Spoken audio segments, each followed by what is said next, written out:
it's interesting how the strongest women, the women that are not really afraid of anything, might be afraid of an adjustment because they're used to being in control.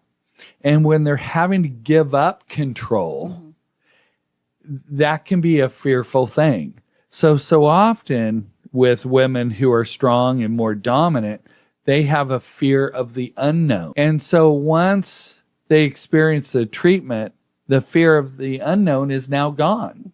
And they're like, oh, that wasn't so bad, or wow, I feel so much better.